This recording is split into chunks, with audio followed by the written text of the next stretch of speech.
Ladies and gentlemen, in just a moment you are going to hear the voice of a man who will tell you some tremendously important facts.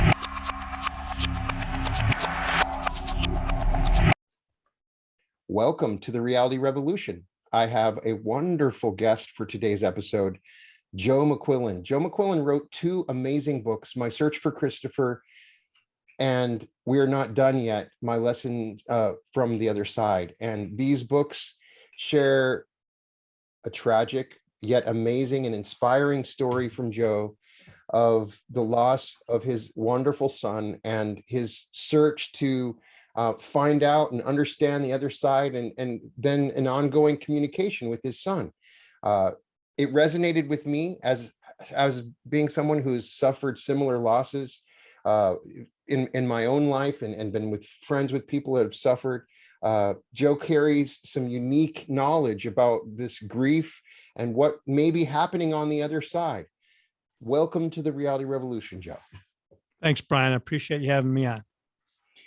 Joe, for people that haven't gotten a chance to read your book or know your story, tell us a little bit more about your story and what inspired you to write your books. Sure. You know, it was never in my plan to write a book, Brian. I had been kind of abysmally ignorant and not too aware of the metaphysical. You know, events sometimes cause us to take different tacks. And in January of 2016, my son was finishing up his Christmas vacation from school, and he and a dozen pals from high school all going up. They're all college kids now, and they were going to one of their friends' houses, lake house, for the final, weekend night, going up on a Saturday and spend the night kicking up their heels and coming home and then going back to school on Monday.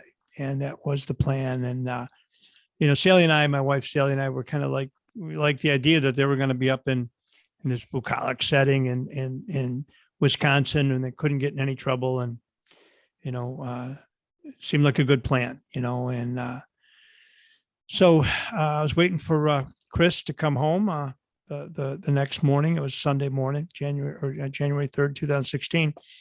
And I grew up in Buffalo, and we were both big Buffalo Bills fans. We were going to watch the Bills game, and we didn't have a Josh lot of. Allen. I'm a Wyoming Huge. alumni, so yeah. Are you really? Yeah, that's right. You get the one quarterback who's made it. There's a Josh Allen rookie card, right? Oh, nice.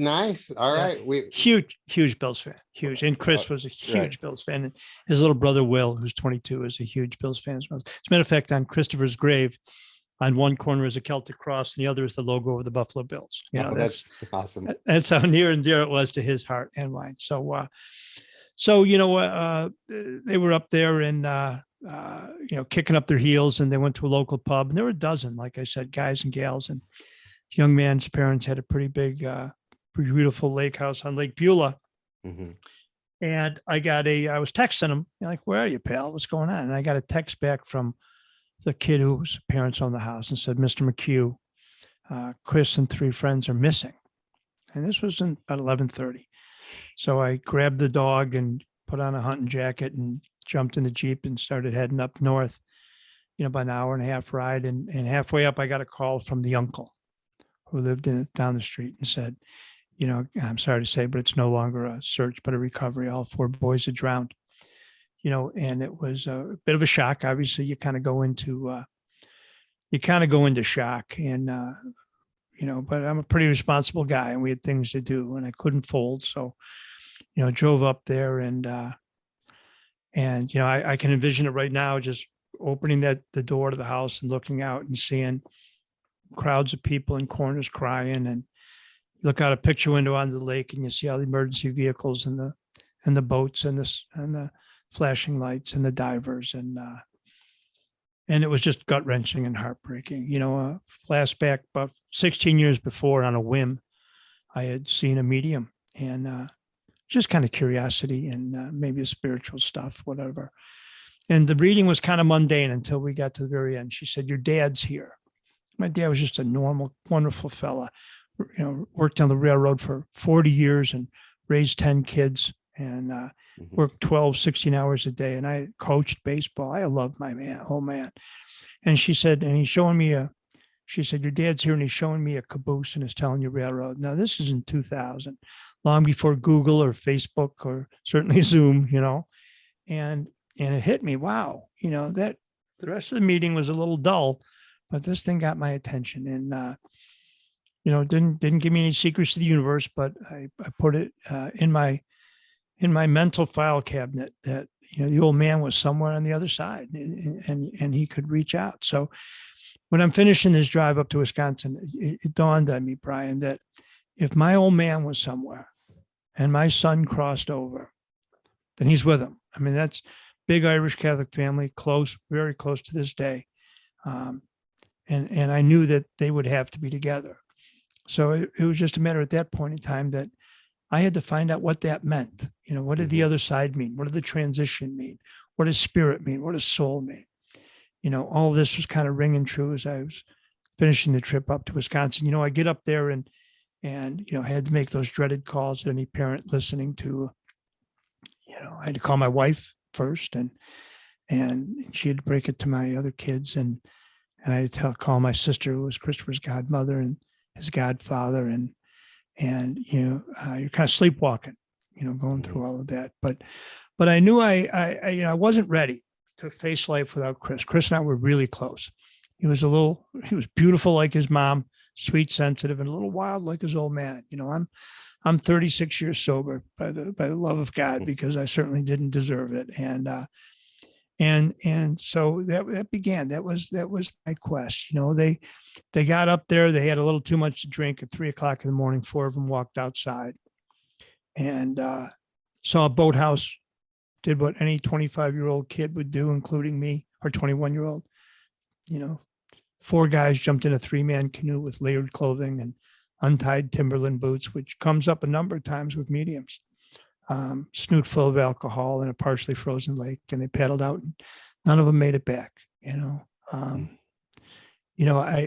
didn't know, but I got a feeling that through the stuff with my old man that I could somehow reach him, and I needed to try. And if it didn't work, then cross it off the list. If it was just hokey new age BS, let's cross it off the list and figure out how else I'm going to handle this tragedy.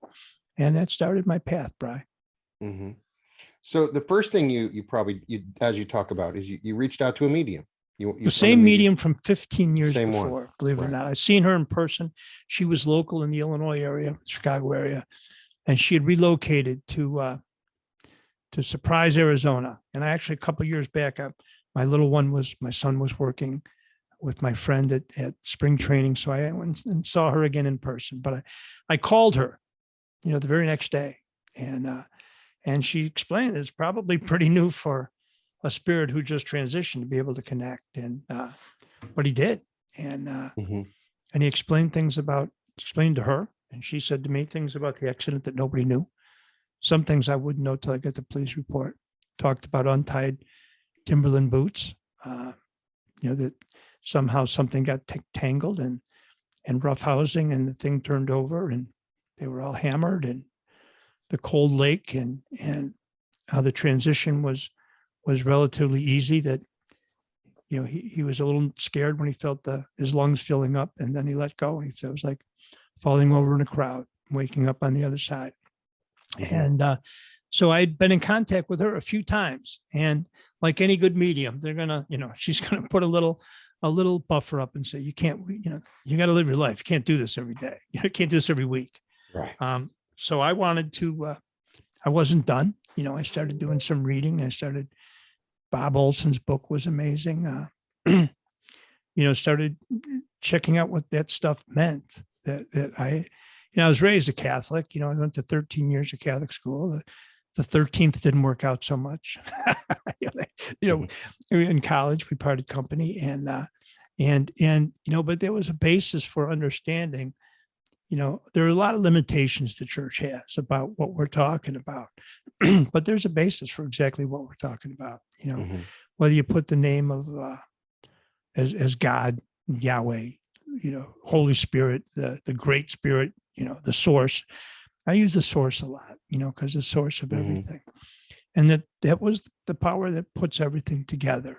So I believed in it. I didn't know much about it, but I had a built-in faith that there was more than just this existence. We didn't, energy is you can't, it doesn't go away, so it took a little work, and it took, some effort, 6 months in, and I had gone seen Thomas John, came up in the middle of Sally and I, in the middle of 200 people, told us what our son looked like, asked, said, your son looks like Brad Pitt. Did he smoke? And she goes, wow. Did he smoke a lot of pot? Which he did. Did he like country music? Did he wear Hawaiian shirts? All the things that were just knuckled down. She explained that he was in a boat in cold water, and when he crossed over, and that he's with me all the time. These things just kept get me hungry for more. And I wasn't ready to face the world without him, right? I just wasn't. And so that caused me to keep going. 6 months in, I went and saw a medium that was on Bob Olson's. I didn't realize till I was almost done with the book that the resource was actually Bob Olson's webpage, where he rated mediums. And I went and saw a local guy, and Andrew Anderson, and we're friends to this day. And I see him occasionally, and I go to spirit circles, and he's just occasionally, I like one-on-one, and I like spirit better than I like a lot of people, So I went and saw Andrew, and he had my first name, nothing else. And two things happened before I went and saw Andrew. I ordered some shamrock seeds from Amazon. Now, typical fashion of me, when the snow, we buried them on January 8th, 2016. I'm a mile from Lake Michigan, in the suburbs of Chicago, and it was cold and snowy, and the ground was ice covered.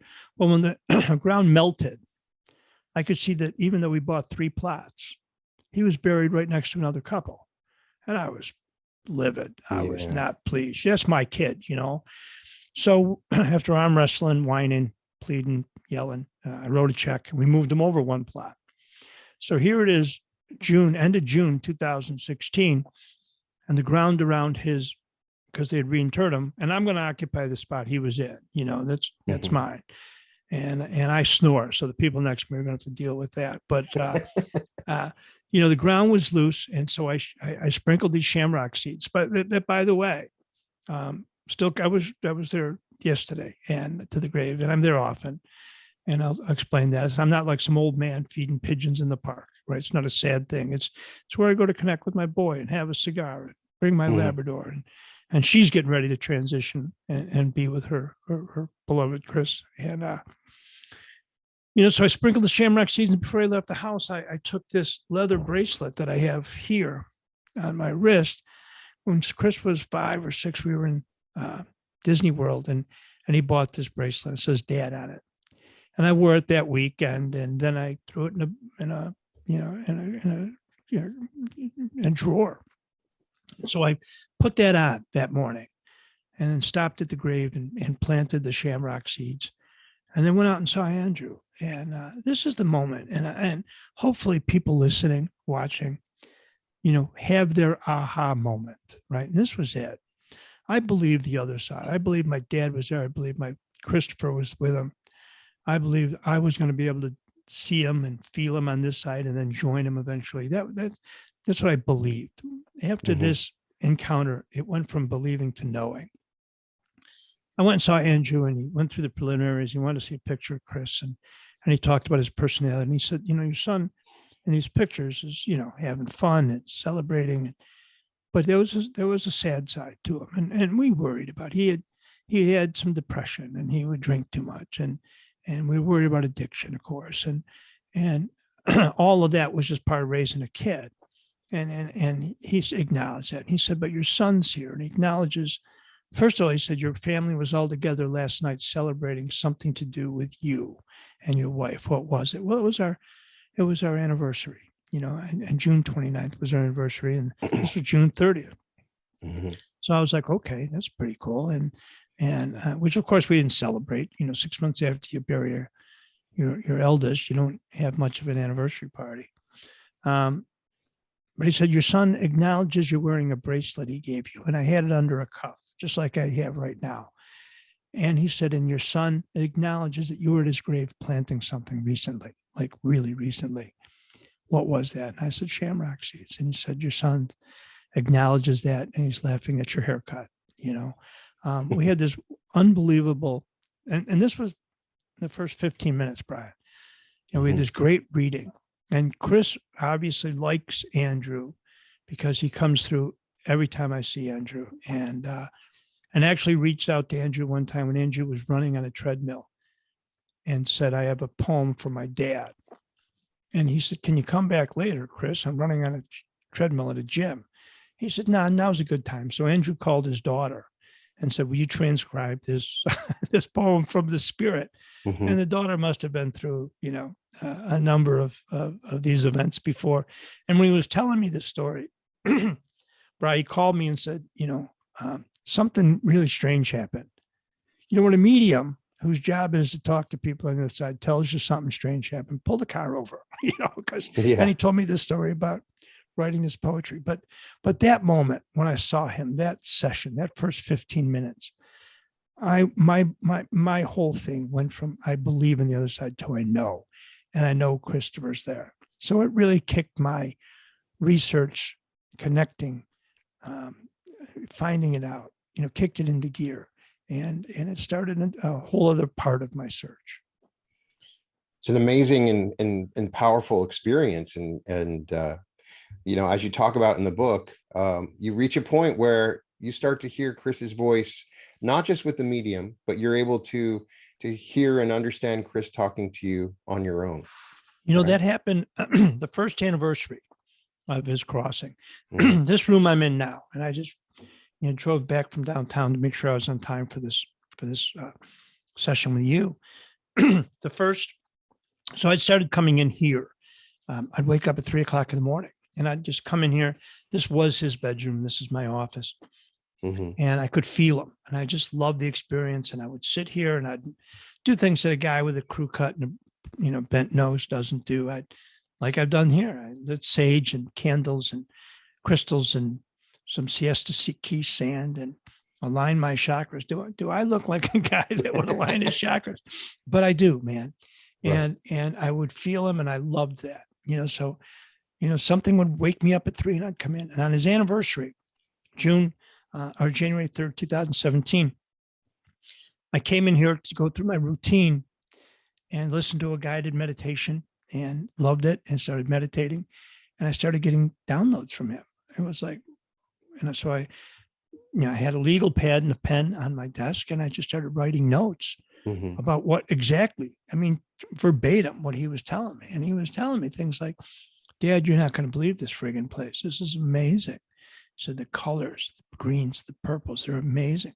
He said, the air is always warm, but it's not just air, it's love air. He said, nothing ever hurts.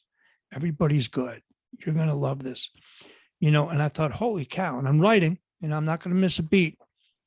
And then he says to me, and this is how I knew, Brian, that it wasn't me trying to put a salve on my broken heart, right? He said, you got to let go of the resentment. He said, it wasn't Scotty's fault. He's just being him. I loved him. He loved me. We were pals.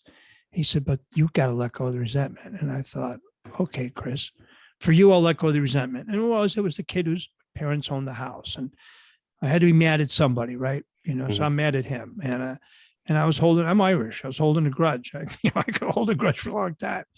And I wasn't ready to let go. I still needed a bad guy, right? Now, the truth of the matter is, that could have been at my house, could have been at your house, could have been anywhere. Happened to have been at this kid's house. And so I thought, sure, Chris, no worries. I'll let go of that resentment. And I thought, I'll never see this kid again. This is an easy one. 12 hours later, I get a text from Chris, one of Christopher's college buddies, fraternity buddies. And these kids are still part of my life, guys and gals. We go to their weddings, and they just had a birthday party for Chris, a celebration. And it was the 6th annual one that they did. And they have, they have 40 kids there, all friends of his, all in t-shirts. We raised they did money for a charity, and my buddy Rick matched it. And it was, just incredible how that connection. And they texted me and said, well, one guy, was a good guy. Bailey said, can you join us, Mr. McHugh? A few of us are going to meet at the grave at 3:30. And Sally and I were going to go to the grave at dusk and launch a Chinese lantern. But I said, of course I wasn't going to work that day. So I said, sure, I'll meet you there. And I grabbed a handful of cigars and threw the hockey cooler in the Jeep and the dog and went there. And as I pulled in the parking lot of this Sacred Heart Cemetery, there were cars all over the place. And I get to the grave, I see the grave, and there's 40 kids. Wow. At the grave, spontaneous, from his grammar school to his high school to his college, Mm-hmm. And it was just amazing. And one of the first kids I saw was Scotty, right? And I was able to embrace him and say, it's not your fault. I love you. Chris loved you. Whereas opposed to, he was prepping me for that. He was preparing me for that. Mm-hmm. And that's how the relationship's been ever since. To this day, Brian, twice a month or so, I get woken up and I throw a little water on my face and come in the office and light sage and do my thing. And I get downloads from Chris, and on the first, he came through at 3:00 in the morning and he was telling me about that my lab is 14 and a half and she's ready to transition. And he said, don't worry, Pop, I'll be there for her. He tells me what heaven's like. He tells me what I should do. He tells me how I should act, and I'm a different guy, Brian, than I was Mm-hmm. before January 3rd, 2016. There is a poem from a guy named Haruki Murakami. Now, I don't look like a guy that would quote Haruki Murakami, but he said, and once the storm is over, you won't remember how you made it through, how you managed to survive. You won't even be sure whether the storm is really over. But one thing is for certain. When you come out of the storm, you won't be the same person who walked in. That's what storms are all about. And that's what that storm was all about. And thanks to Chris and our connection, I'm a different guy than I was before January 3rd, 2016. It would seem to me, just from reading and hearing your story, that Chris, this has become a catalyst for you spiritually. If this had not happened, you might have not have gone through some amazing spiritual insights on your own path, and that you never want this to happen. Right. But it has helped you, and in the process of you writing your book, thousands have read your book and have also experienced a unique spiritual insight, as you said, for somebody that would not be worried about your chakras or burning some sage. This would never have happened. So it's allowed you to go through some personal things in your life that you may not have ever encountered in another situation, right? A great quote from the book The Shack, where a guy lost a daughter in a horrific way. And it's a good movie too, by the way. Mm-hmm. People should check it out. But he goes into a coma and meets with God. And God said, just because I work incredible good out of unspeakable tragedies doesn't mean I orchestrate the tragedies. So once I figured out that God wasn't pulling the rug out from under me or making me pay for past sins by taking my kid, once I figured out that God was the source that was kind of hugging and keeping me up early on in this journey, then I knew that Chris was with a loving God somewhere, and it's, and to be honest with you, Brian, I would have preferred to stay abysmally ignorant and gone to a Cubs game with Chris but we can't unring that bell. What happened, right? Yeah. But what are you going to do with it? You can roll up in a corner and think it's all over, or you can, little elbow grease and try to figure out what you can do. And I got to tell you, anybody who's listening, I'm a regular guy on this amazing journey, and it's amazing. And if I can do it, anybody can. You just gotta be willing, and you gotta be open, and you gotta let go of all that fear and doubt, and you gotta not care. I wrote a book about connecting with my kid. I could care less if anybody doesn't get it. I care about the people that need to hear the message, And I believe I think there's a little caveat that comes with this wonderful knowledge that I'm given. And that's, I got to give it away to keep it. I got to connect with parents. My email is jbmcquillen@gmail.com. I have a webpage at joemcquillen.net. You got, something going on, reach out. I love it. I get emails all the time and I go back and forth with parents. And, and Amazon is where both books are. And the reviews are amazing. So whenever I'm not doubting my belief in all this, that's in stone. But whenever I'm, sometimes worn out or tired or whatever, I'll go on and read a review or two and hear somebody say, I lost a kid and I was hopeless. And you gave us hope, right? And I know I can connect with my son. And I know that Chris and I are doing our job, and that what you talked about, the change, that's a change in me. My life is about service now, and mostly service for people who've lost kids, It's an incredible service. I recently, just a few years ago, I had somebody who I considered like my son, raise my kids with him. He was just the most incredible kid in the world, played basketball, wonderful, walking his dog. His dog jumped into a river channel and he jumped in to save the dog and he died.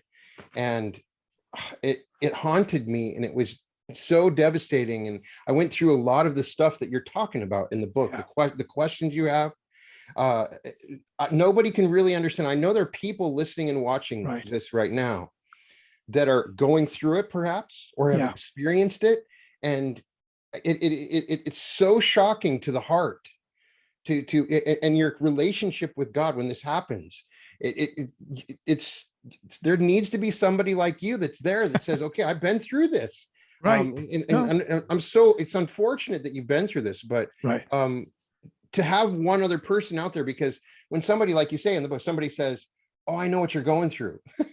I lost my cat. No, my you Aunt don't. Sybil died. You don't But know. when somebody says, I lost a kid, it's like, stop. Whatever you're doing isn't more important than talking to that person. I got to tell you, you're talking about the whole God thing.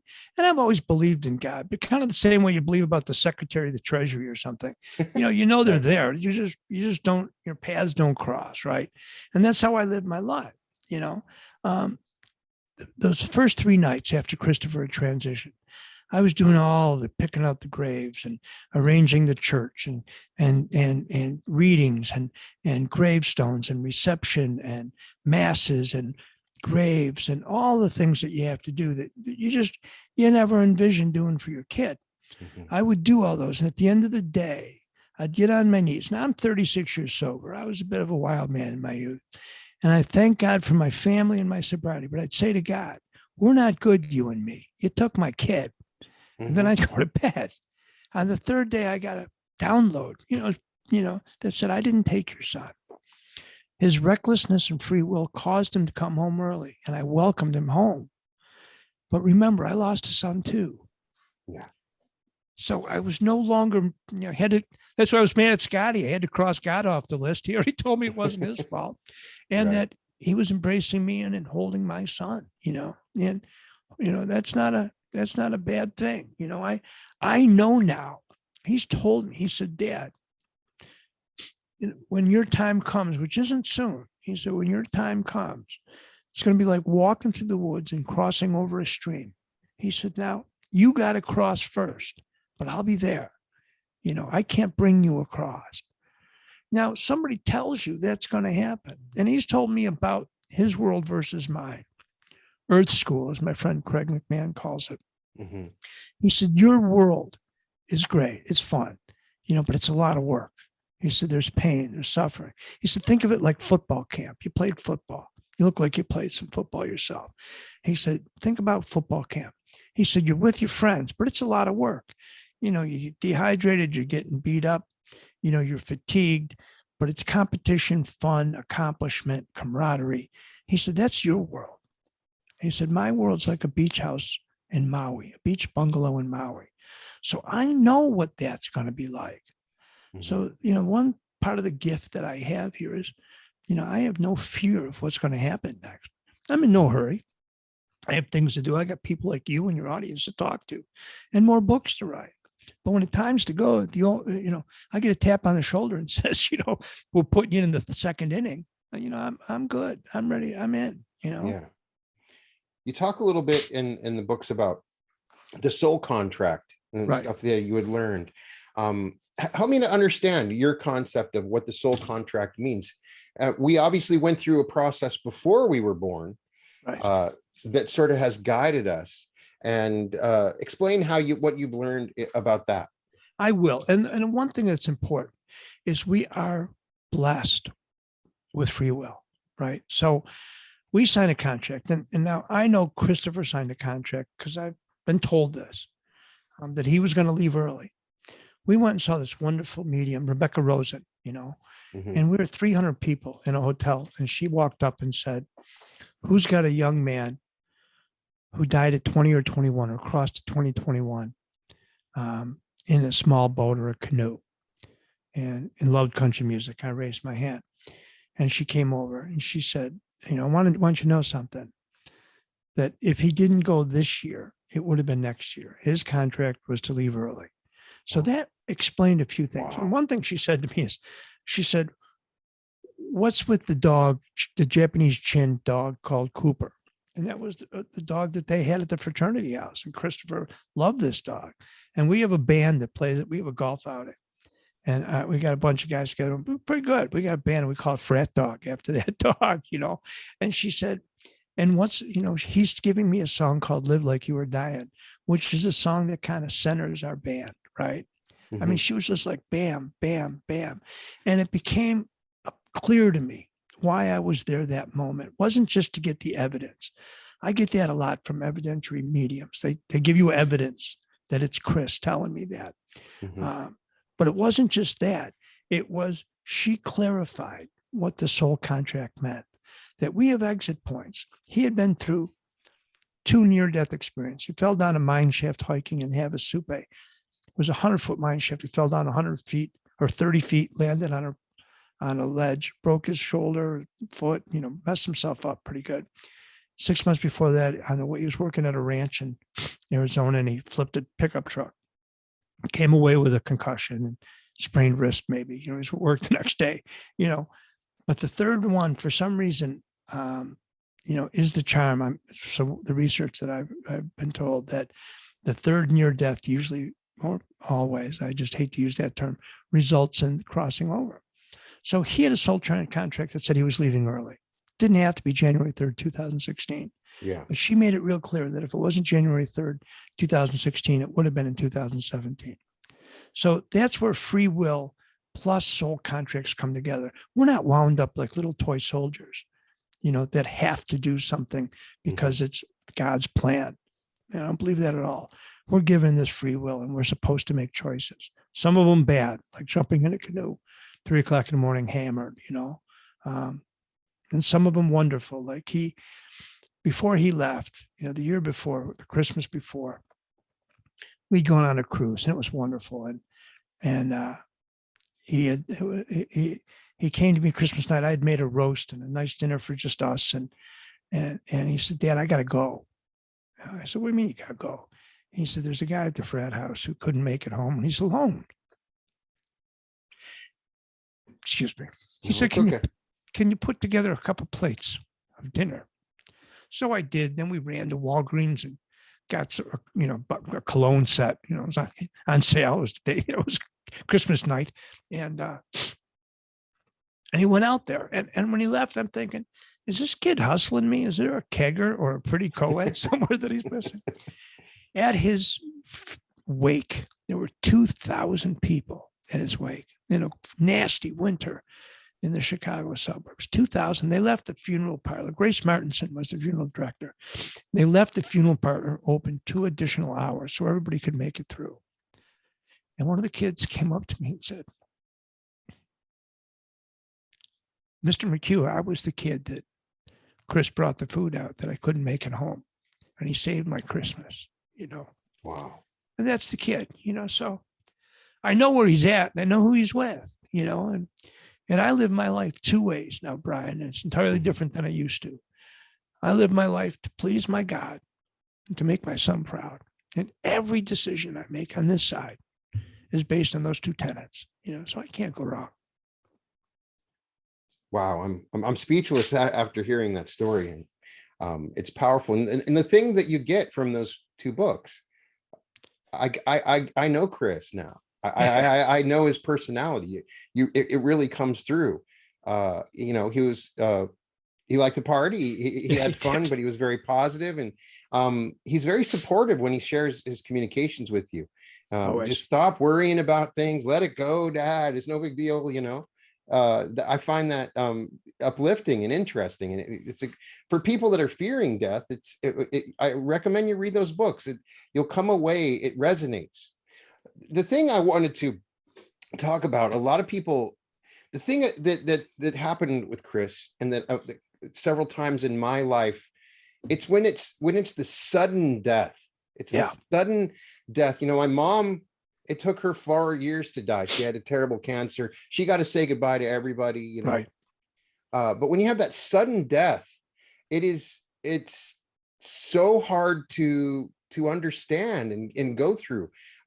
People can reach out to you and places like that. Then afterwards, for many, it's hard to find joy. You feel guilt. Yeah. Or the joy. You feel you're in a moment and you feel happy, and then it's like, I don't deserve to be happy right now. I actually wrote about that in the second book. I wrote a chapter called "It's Okay to Be Happy." It was, last year I was talking to a buddy, and it had been a good year financially and professionally, and I was going to Florida. The kids were coming, and Christmas gifts. I got everybody what I thought was going to be perfect. And I was telling him, and I was smiling. And this guy and I share a cigar, pretty much every day. And he looked at me, and something crossed my face. And it was that guilt about enjoying life. Mm-hmm. And he said, it's okay to be happy. It doesn't diminish Christopher's memory to be happy. And that's the important, the thing is, there was a line from Manchester by the Sea where a woman lost a number of kids tragically. And she described it perfectly. She said, "My heart is broken. It'll always be broken." Now, Brian, I live the life beyond my wildest dreams, right? I have a nice life, much nicer than I ever deserved. I have wonderful friends, a wife of 30 years who I adore. She's a therapist, just finished her first book. 2 adult kids on this side, and Chris, and, wonderful family. And, I've just been blessed. I hung up my skates a couple years ago. I got a little too old at 60. I made it to 63, but loved the golf and loved being the boys in the locker rooms and all that stuff. And I do, but I go through life with a piece of my heart broken off. And it's always going to be that way. And every parent's going to feel that. And they're going to go, and the routines that happen, like when all of a sudden something will happen. I'll remember yelling at Chris. He smashed up a car one time, driving from Vermont, and made it all the way home, maybe 10 miles from home, and he got into an accident. And so I just laid into him. And holy cow, that lecture breaks my heart that I was that way. And any bad decision that you make as a parent, you make, all you want to do is make more good ones and bad ones, but you make bad decisions. And when those decisions, you have to review those, and then you got to let them go. And Chris tells me all the time, dude, he tells me, he said, think about it. He said, think about one time playing ball, I blew my knee out. He said, think about when that happened. It was painful, but you don't remember the pain now. That's all gone. You don't feel that pain anymore. He said, that's how we are. That's how I am about my death, because I was guilt-ridden about not stopping him from going up or whatever nonsense. But he said, there's no bad feelings. Those are memories. Let them go. So, the bottom line is it's natural. You're going to go through that. You can't say, oh, don't feel guilt. You process it and then you move on, but those experiences when your parents were listening, when that happens, let it take you. Let it be like a tidal wave that just takes you out, and then you come back, and then you get on with your day. But if you try to stifle that or hide it or, mask it with alcohol or drugs or anything, that's just going to linger, So I just like moments I've just had with you. I felt like Jerry Maguire when Cuba Gooding Jr. said, "I'm not going to cry," and boom, he's crying, and when those happen, I'm okay. I'm okay that I'm kind of a tough guy. And if I cry, I cry. And I don't, and if it works for people, great. And if it doesn't, I don't care, unless you lost a kid, then I really care. Now, I've grown up with a spiritualist family. My grandfather was a medium, and my great grandmother was a medium, and he would sit around and say, "Oh, Uncle Joe was just here," so it became a part of I accepted it. So I'd sit and I'd really ponder, even from childhood, what's happening on the other side. What's it like? And you can't help when you start interacting with spirits in the way that you've done. And I'm sure you've even talked to Chris, and Chris does give you information. Oh, yeah. What do you think?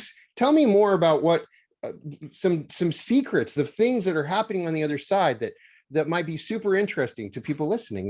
That's the stuff is interesting. I'm blown away by what is this afterlife, and what is it leading to, and what are we here for? Right? Okay. All great questions. Super questions. So let's start with this. I was an absolute empty page, blank page. I had no preconceptions to this. So as I went down this journey, I started getting snippets and pieces of information. I'd write it down. I never intended to write a book. Trust me. I was keeping notes so that when I was an old man, older than I am now, I'd be sitting on a deck with a cigar, reviewing these notes to feel better. Right. But that was my plan. Chris had a different one, so here's a great way to look at it. My father-in-law, who was a bit of a jackwagon, he crossed over. And he was a nice enough guy. He was just not a good dad. And he certainly didn't understand women, his second wife or his third wife or his first wife or his daughter, right? He was, little narcissistic. And I was we're in a small group with Thomas John, a medium. And Thomas came over. Now remember, I bought these tickets, so I don't need to hear from Sally's father. But she said, "All right, the guy needs to hear named Warren. Who's got a father named Warren?" Sally raised her hand. All right. She goes, I'm looking. He was a collector, because I'm looking at Spanish coins. I'm looking at, he raised a Spanish galleon. That was one of the things he did as an investor. They raised a Spanish galleon, to, made all his money and lost all this money, but she said, talked about art. He described this guy's office. And he said, Thomas said, I hate to say this, but you were the firstborn, weren't you? She goes, yeah. He goes, well, he was pretty disappointed because he wanted a son, and you were born in Boston. These are all like bam, bam, bam. Yeah. And then he said, look, your father hasn't evolved much, but he's happy on the other side.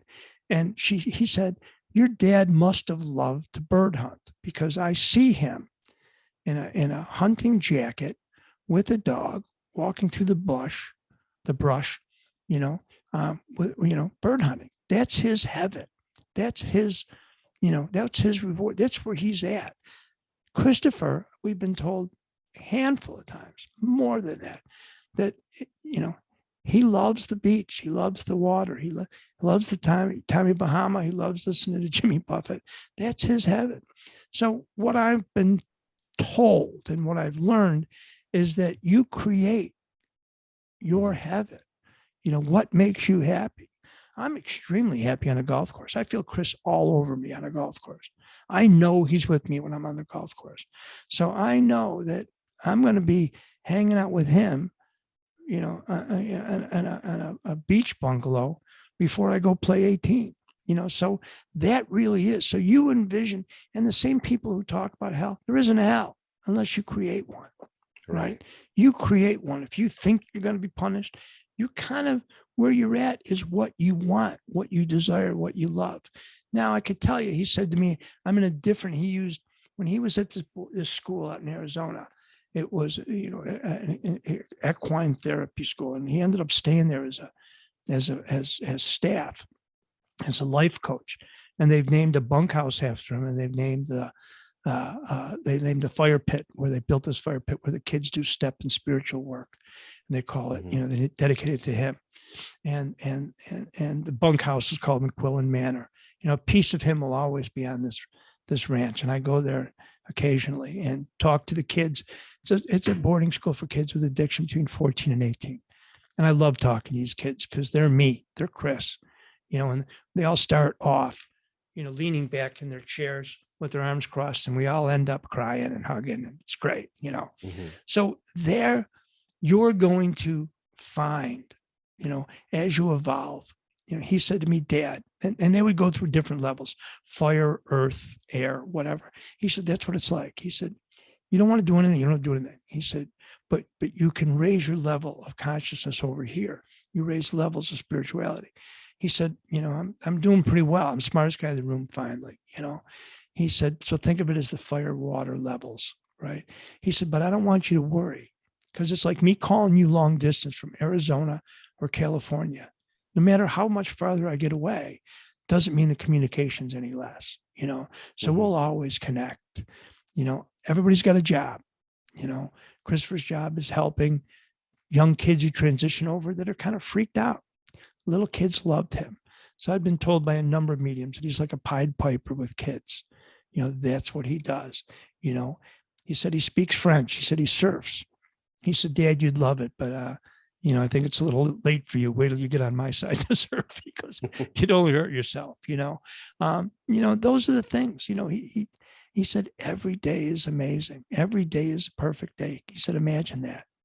Imagine every day being perfect. It's kind of like Groundhog Day in reverse, right?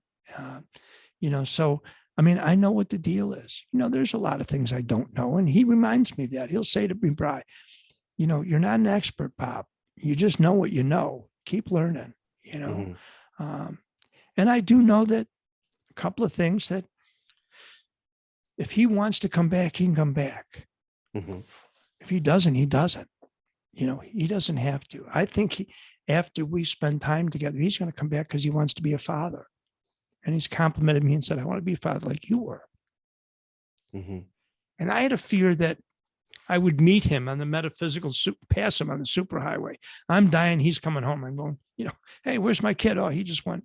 And it was through Bob Olson that I learned that if you think of a big body of water, like a lake, Mm-hmm. that's the soul. But every lake has waves, right? Each wave is a spirit.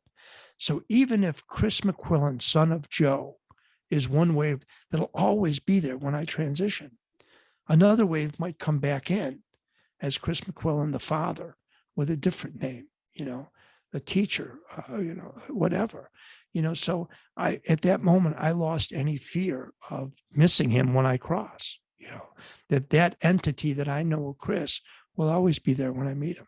I know he's with my family. How's this one? My sister Marcia was a big source of love.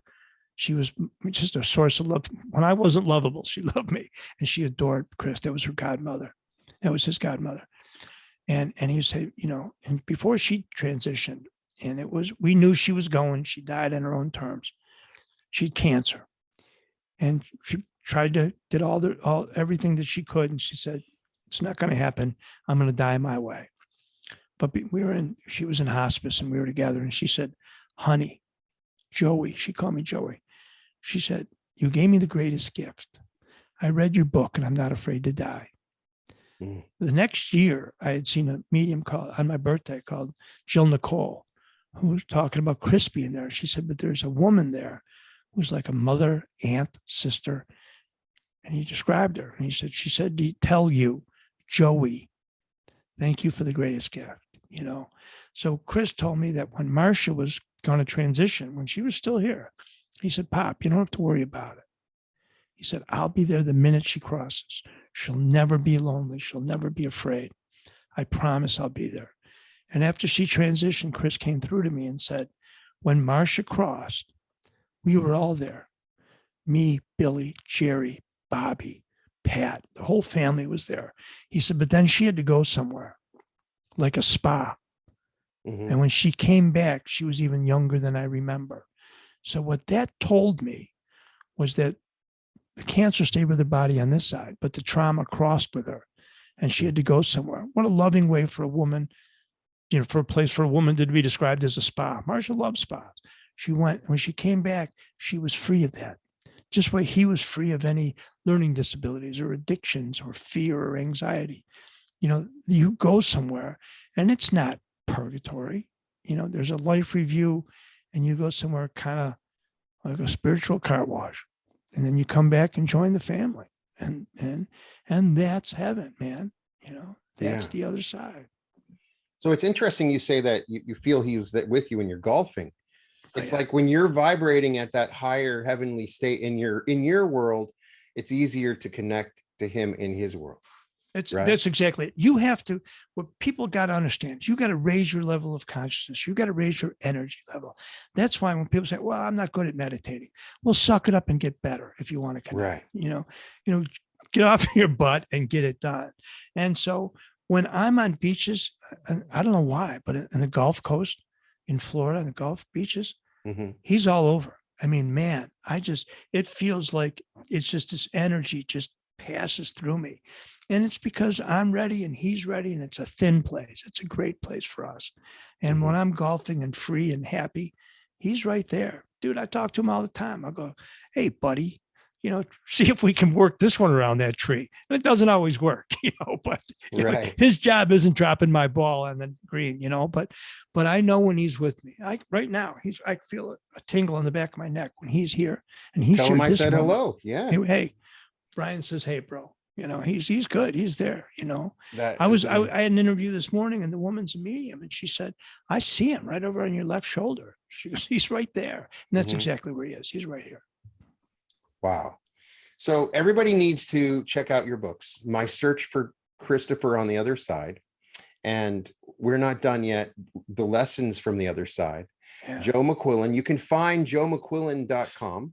And you can get more information. .net, joemcquillen.net. Sorry, joemcquillen.net is where you can find more information. You can find those books on Amazon, and I'll put a link in the description for this episode. And give him my email. Give him my email. jbmcquillen at gmail.com. At gmail.com. All right. And so I know it's always just a matter of numbers. If there are people listening now that are suffering right now, and I'm with you. And I know it sounds ridiculous when I say it's going to be okay, but it is going to be okay. And these books will give you at least some food for thought to help you understand what's going on and take away some of those doubts that you might have and some of those resentments that you might be holding.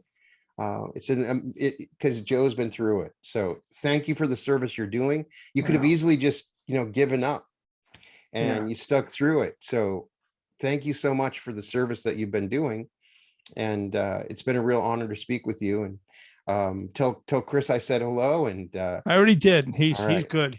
I think he likes you. I think you'd hung out okay with him. All right. Yeah. Well, I'll see him on a beach someday. That's for dude, sure. We'll be surfing. All you got to do is ask, and you'll feel him, and you'll go, "Hey, Chris." Very cool. So, all right, man. Yeah, that's one of the things when I've had friends where somebody died, I feel somebody come through because if they couldn't really talk to anyone else.